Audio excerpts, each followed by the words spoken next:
Ayan na rin yung ating finished product ng ating kalderetang baka. Ayan. Okay. Kalderetang baka. Ayan, drigma.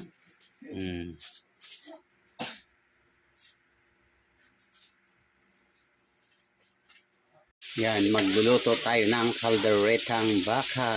Ayan mga mandrigma. Inunaw na natin yung ating margarine. Ilalagay na natin yung ating mga ricado. Okay. Ayan, nilagay ko na nga yung ating ricado. Mayroon na yung bawang at saka sibuyas.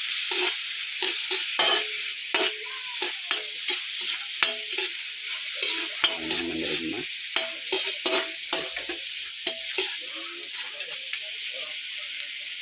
Ayan nga, nilagay na natin yung karne ng baka, mga mandrigma. 3 kilo yan ang ating gagawing kalderetang baka, mga mandrigma. Okay. Ayan na, mandirigma. Nahalo na natin yung ating kalderetang baka. Ayan, lalagyan na rin natin siyempre yan ng laurel at saka siyempre pamienta. Ayan, nilagyan na natin ng laurel at saka pamienta yung ating kalderetang baka. Okay, siyempre papalambutin natin ng gusto yan para mas masarap. Lagyan rin natin ng kaunting pampalasa mga mandrigma. Siyempre, yung ating magic sarap. Lalagyan na rin ako ng kaunting patis mga mandrigma. Ayan nga mga mandrigma. Ayan, nagtubig na yung ating karne ng ating kalderetang baka. Nagtubig na siya mga mandrigma. Kaya hintayin na rin natin siyang lumambot. Okay, kaya hintayin nyo, panoorin nyo hanggang matapos. Thank you so much. Kaya kung magustuhan mo ito, maglalambing ako sa inyo. I-share nyo naman itong ating video. Thank you. Yan, nilagyan ko nga pala ng sili yan. Pantanggal ng konting ako natin sa baka. Masarap kung medyo may konting kagat ang anghang, di ba? Yung kaldereta. Ayan, kaya nilagyan ko yan ng sili. Palambutin natin ng gusto yung ating karne ng baka. Kaya awit nyo lang. Kaya konting lambing ako sa inyo. I-share nyo. At syempre, mag-comment. Thank you. Yan, kaunti pa mga mandrigma. Medyo may katigasan pa. Okay. At malalanghapan natin yung ating sarap ng luto ng kalderetang baka. Kaya, wait nyo lang. Ayan ang ilalagay natin sa ating kalderetang baka, Reno. Yung ating tomato sauce. Siyempre, pampadagdag ng lasa, ang ating beef cubes.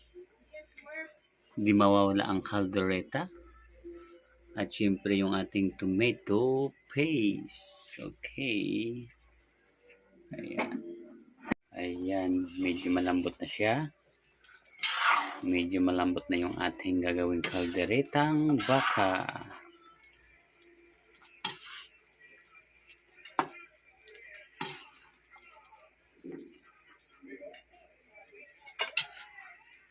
Ito yung ating kalderetang baka.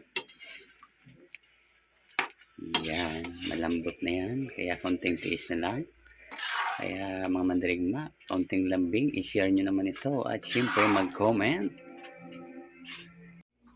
Ayan nga mga mandrigma, nilagay na natin yung ating Reno. Siyempre, isusunod na natin yung ating tomato sauce. Ayan. Para mamaya mandrigma, siyempre, na lang natin, pakalaputin natin yan hanggang sa lumambot yung ating kalderetang baka. Okay. Isusunod na rin natin yung ating tomato paste. Yan, mandrigma. Hirap din tayo pag yung mandrigma. Wala tayong handle ng camera. Ayan. Tomato paste. Okay. Ayan, kompletong kanya mandrigma. Mayroon ng tomato paste, tomato sauce, at saka Reno. hahaluin na natin yung mandirigma. Haluin na natin. Ayan yung ating reno. Reno. Pampalasa. Pampalasa sa lahat ng ginagawang kaldereta. Kaldereta saka yung ating minudo. Nilalagyan din ng reno. Ayan. Yan mandirigma. Yung ating kalderetang baka. Medyo masabaw pa siya. Kaya natin ito papalaputin hanggang sa mas lumasa pa sa laman yung ating mga sauce. Okay? Kaya i-share nyo na ito mga mandirigma. At syempre naman mag-comment and like. Yan. Sarap. Yan, nilagay na natin yung ating beef cubes. Ayan, 2 beef cubes. Ayan. Na isusunod na natin yung ating caldereta. Okay?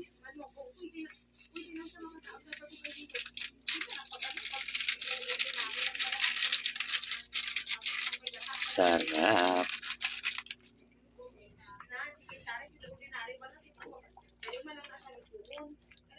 Okay na. Okay. Kasarap-sarap ng mandirigma. Ayan.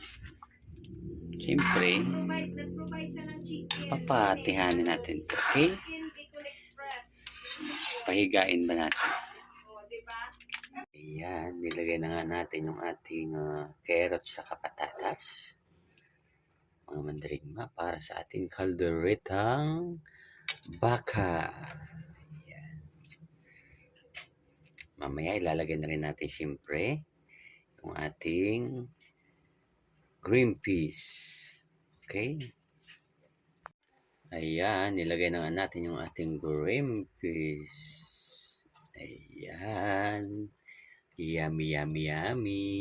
Kalderetang baka. Luto na yung ating kalderetang baka. Okay, ayan na siya mandirigma.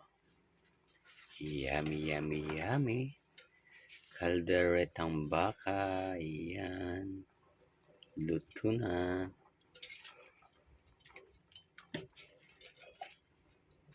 Yes. Ayan na rin yung ating finished product ng ating kalderetang baka. Ayan. Okay. Kalderetang baka. Ayan, mandirigma.